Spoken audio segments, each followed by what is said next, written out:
Now, some more bad news.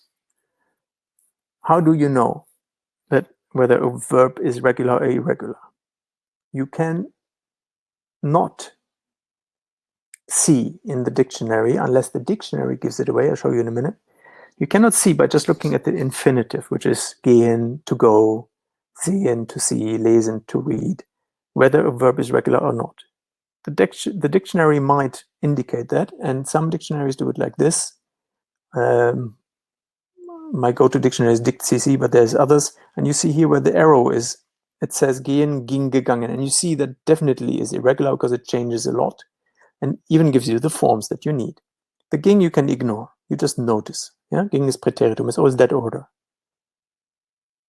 So you have to look it up. And as there is 200 of those, if you are in doubt whether a verb is regular or irregular, you go for regular, because regular means this is the majority of verbs and they behave regularly. You might be wrong, but at least in fewer cases than if you guessed the other way around. Yeah? Now, the good news or the bad news depends. You have to learn them by heart. And the good thing is, everything you've learned by heart is very easily and quickly accessible. If there was a logic, you would have to always check, oh, is there a logic? Okay, does it apply to the logic or not? So it is actually an advantage to learn things by heart, but do so intelligently, and I will show you how. Yeah? And as I said, you might be fine with 50, 60 of them, and that's doable in a week or two, even if it takes you a month. You have a lifetime to draw from this. Yeah, don't despair, smarter German is there. Beautiful rhyme. I think it was Goethe who said that. I can't remember. Now, take a picture of this, or hold your mobile phone and hold the camera to this, depending on your system. You will find one of my two beautiful apps, which are free, that will help you with the irregular verbs. There will be videos that go into a bit more detail regarding a technique that I will at least show you a little demonstration of near the end. And they will guide you step by step through a beautiful technique that helps you to learn all the irregular verbs you need, and also show you a couple of very neat tricks. Yeah? Of course, the technique is also present in my online course, A1 to B1 course. And I think I even added it to the B2 course, but I'm not sure. But this app is free for everyone, so try this. But I give you an insight in this in a minute. Then there is one thing you might have noticed about the past. Again, don't try to remember anything here. Just relax and see, oh, wow. There's two helpers. The past, the perfect past is built with help of two verbs, always, or a verb, a helper verb, called auxiliary verb, and a past participle. We looked at the past participle already. So the helper verb, there's two possibilities, haben and sein, to be. By the way, auxiliary means nothing else but helping, yeah, like help. So it's a helper verb, it helps to construct the past tense, the perfect past tense. You only have that in the two perfect past tenses. So whether it's regular or irregular doesn't really matter. You have haben and sein in the regular and the irregular, as you can see in the examples here. And this is indeed something you also should learn somehow by heart. But there's also a logic which is not too difficult to apply. There's two things that help you to find out whether a verb needs to be used with sein in the perfect. One is it a movement from A to B? And the A to B is important. So not any movement. For example, to dance. In 99.9% of the cases you use the word dancing.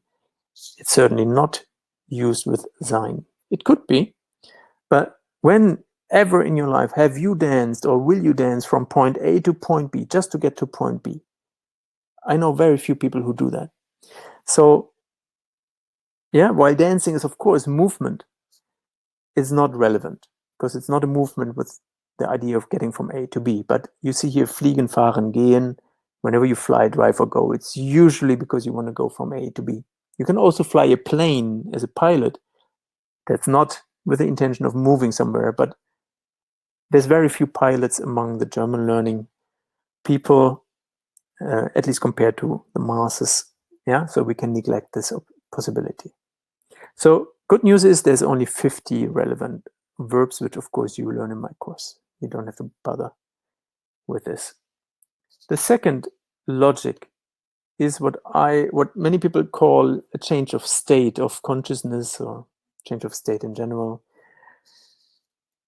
I call them rather existential verbs, because if you take a look at the translations, einschlafen, aufwachen, we do later, but to be or not to be, how more existential can it become? To become something, werden, even though werden is almost never used in the sense of to become, just for you to remember. Yeah, if you become something, it's of course also a change of state. You cannot become something without changing. If you die, very existential. Yeah, and it's also definitely a change of state from being alive to being dead. The only thing that falls a little bit out of my category is bleiben, to remain, but I think as that contradicts everything else, it's very easy to remember. In the app, as well in my online course, there is a little memory story where Hamlet, it was Danish prince Shakespeare, as far as I remember, Hamlet was pondering to be or not to be, because that's exactly the question with haben or sein, with the perfect in German. And with that story, if you really take your time to digest this story and memorize it easily, it's fun actually, you will have no trouble remembering most of these relevant verbs. Yeah, so take your time in this. Don't worry, it's actually really fun to learn the verbs that use the sein in the perfect tense. Again, these are just 9 out of 50, but that's already what is it, a fifth, 20%, and you already remember them. It's time for an advertisement. You are already used to watching TV and they have advertisements all the time. Yeah, so imagine this is blinking. I didn't find a tool that helped me to make a PDF blink. I have a special offer for you. Some people ask for it here and there. I do this randomly. I don't do this lightly because the money I take for my course is very well calculated, and the people who put all their heart and love in it, among others Ahmed in the back, deserve to be paid fairly. I prefer to pay people fairly because everyone wants to be paid fairly, and I pay myself fairly as well. I'm not even the one who makes the most money in my company. Yeah.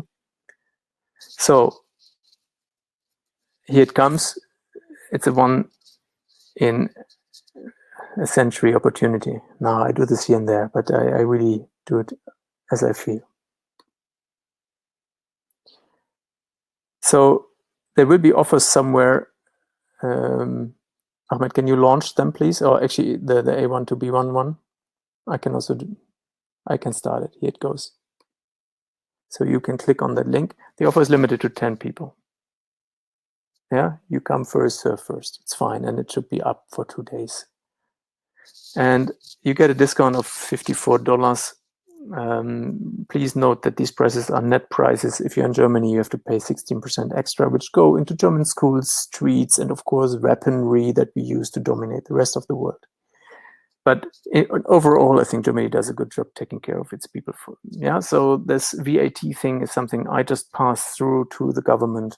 There's nothing I have from this. I wish, well, actually, I'm happy that we have a system that actually supports the people. So, but keep in mind, the price might be higher on the checkout page, and you can see the full price before you have to purchase anything. Yeah, don't stress yourself.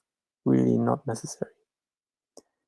And just to give you a perspective, Smarter German is actually the Aldi when it comes to prices, not the quality, of all language schools out there. The most popular German school on this planet charges $6,600 for A1, A2, B1 together. Smarter German charges a fraction of that. And if you go to their courses, it depends. If you take 7, 8, 9 months, add another $1,100 per month. Yeah, and you share the classroom with at least 10 to 20 other people.